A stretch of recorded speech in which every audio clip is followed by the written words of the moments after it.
What's going on, everybody?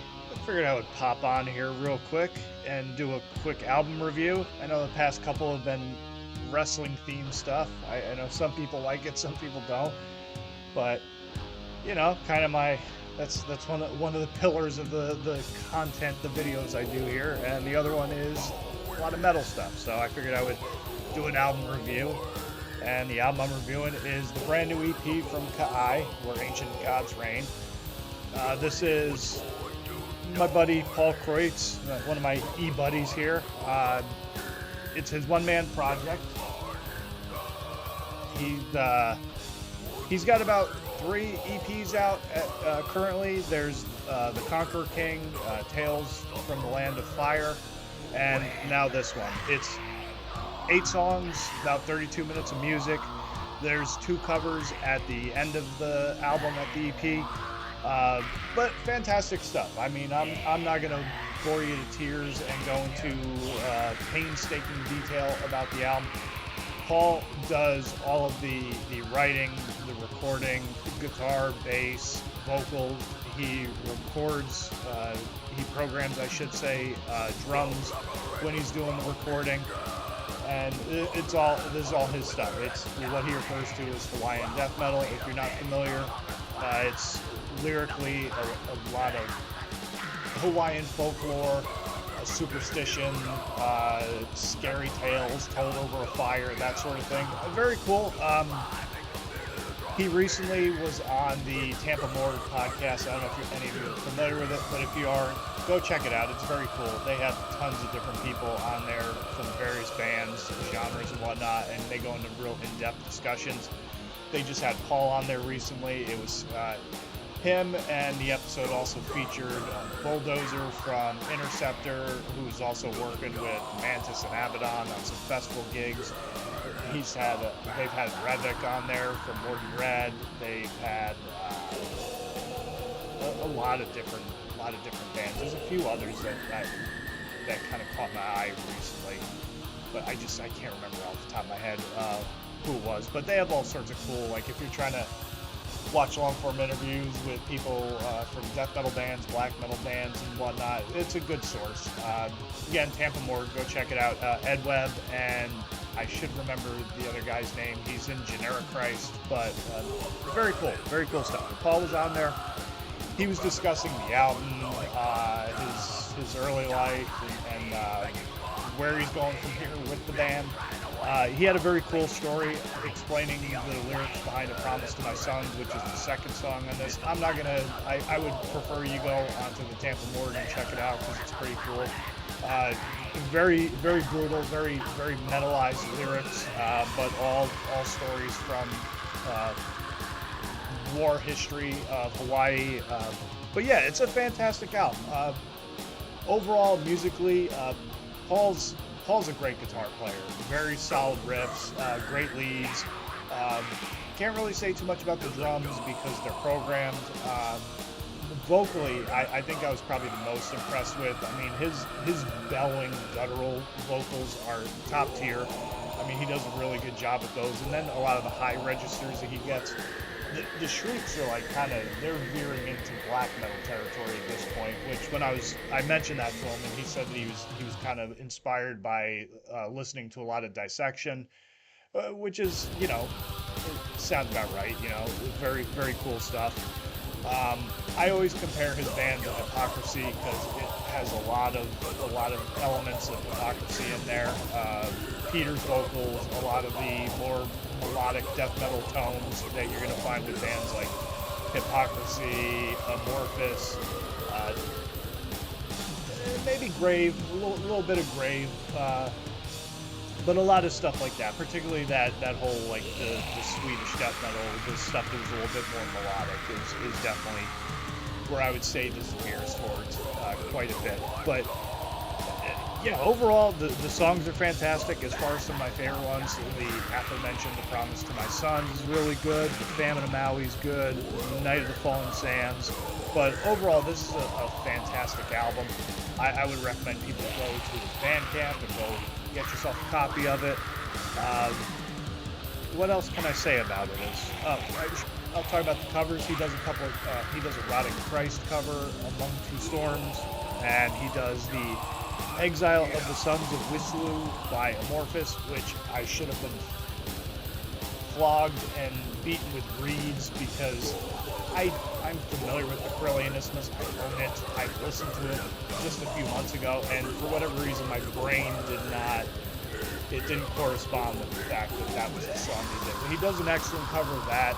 Very, very cool stuff. I'm not a huge Rotting Christ guy, not because I dislike them, but I just never, they're one of those bands that for me, I just never really got into. I'm starting to get into a lot of Greek black metal, and I'm starting to dip my pinky toe into the Rotting Christ pool, and yeah, well, I'll see how that goes. But there's a bunch of stuff that I'm listening to that's honestly taking a little bit more precedent than really diving into Rotting Christ material. But yeah, overall, I would recommend it. I'd say go check it out on Bandcamp. If you like it, then go get yourself a copy. Paul's a cool dude. He's got a very unique sound and style that he's got going on. It's not your usual death, destruction, and Satan type of stuff. He's taking from his heritage and taking stuff that would fit into the context of like thematically with heavy metal, because lots of warfare and superstitions and tales of monsters and stuff like that. So it's really cool stuff. From what I gathered from watching the Morgan interview, and this is one of those things that I would like to see going forward with his band, is I would love to see him play the stuff live. He talked about that, and that is one thing I will say, is that he said he's got a couple of guitar players that he's been talking with in Nebraska, because he is our resident. He's Hawaiian by birth, but he is Pineapple Husker by location, I guess you could say, because he lives in Nebraska. And he was talking about he's hooked up with a couple of guys and is talking to them about maybe doing some stuff. He would like to do primarily focus on the vocals, because I guess he feels that him being out front and being able to not just sing but also perform would give the songs the gravitas that he feels they deserve. I would think it would make more sense for him to do both guitar and vocal, because I mean, this is his band, it's his baby. But again, with it being his band, his baby, he do whatever the hell he wants. Nobody's got to listen to the friggin' thing I say. But I would think that would ideally that would make more sense. But I understand where he's coming from, where he would maybe want to focus on one, because I know other people have told me that one distracts from the other sometimes with the trying to multitask and everything. But I would love to see him play out live. I'd love to honestly see him hook up with a drummer and try to do something other than the program stuff, because there is a point where it's like, I'm not really a huge fan of the program drums. I know like that's kind of the appeal with Mortician, but beyond that, I'm really, I'm not really a fan of it. And honestly, in certain respects, I'm not really a fan of Mortician doing it. But they do have live drummers, so there is that. And then beyond that, I would say probably the one, if I had one even small criticism, like listening more and more to the album and listening to a song like The King of Prophecy, there's a point where I feel like, if you're familiar with the song, another Amorphous song from Carillianismus, Black Embrace, there's a point in that where they break up a couple of the main riffs with this really cool bridge that they do, and it's got a really cool effect to it. I would say maybe in the future, doing stuff like that might give the songs a little bit more variety, maybe a little bit, maybe they take a little larger shape, because sometimes it's just the songs are very riff heavy, which is great, but I would say, especially on this one, it definitely was a little, it got a little monotonous, where I was like, this could maybe be broken up. But again, this is not my band. I'm not a musician.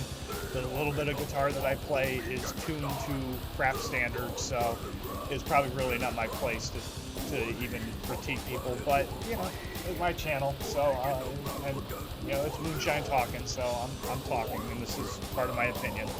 But again, overall, fantastic EP. I would highly recommend it to anybody. Go check it out. I know a couple of people that are kind of like I'm affiliated with in the whole YouTube circle. They've already been promoting the hell out of it. He's been on a couple of shows, done That Goat Metal show, Witching Hour with Lord Necron. He's doing Shredbeard's show this upcoming Thursday. Today is Tuesday the 25th, so on the 27th, he's going to be doing a live stream with Trevor over to Shredbeard and talking about the album. And he's open, you know, go check out his YouTube channel and reach out to him if you want to do any interviews, you want to do any collaborations with him, and just get him on to talk about the album if you liked it. And yeah, man, that's that. So I'm going to get going. It's time for me to head out the door. So yeah, this is Dan. This has been Moonshine Talking. Hopefully you've enjoyed the video. As always, stay sick, stay heavy, stay brutal. Always start your chin up on impact. Keep headbanging, iron slanging. Don't forget to breathe. Take it easy, and I will catch you on the next one. Later.